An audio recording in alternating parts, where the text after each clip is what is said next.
హ్యాపీగా ఒక మంచి ఇల్లు కట్టించాను ఊర్లో. చాలా మంచి ఇల్లు. ఓకే. ఒక 2 ఫ్లోర్స్ వేసాము.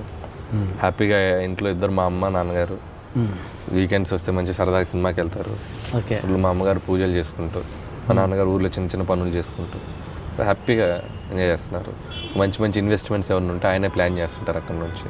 సో నేను సంపాదించిన దాంట్లో ఆయనకు చెప్తూ ఉంటే ఆయన ప్లాన్ చేస్తూ తిరుగుతూ ఉంటారు. Good good. Okay. And wife విషయానికి వస్తే తను ఏం చేస్తుంటారు? తను యాక్చువల్గా టెక్కి సాఫ్ట్వేర్ ఇంజనీర్. కోపాట్ తను ఏంటి ఇప్పుడు లేదంట యూఎస్లో ఉన్నారు. తను వాళ్ళ బ్రదర్ సక్సెస్ని డైరెక్ట్గా ఎంజాయ్ చేయట్లేదా? సక్సెస్ని అక్కడ ఎంజాయ్ చేస్తున్నారు. అక్కడ వాళ్ళ బ్రదర్ వాళ్ళందరితో కలిసి హ్యాపీగా సినిమా చూసి. Okay. So she enjoying allot.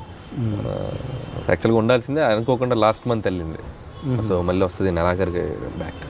Okay. So software engineer, తను హ్యాపీ.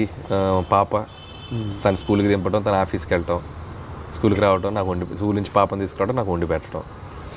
సో 3 పాత్రలు.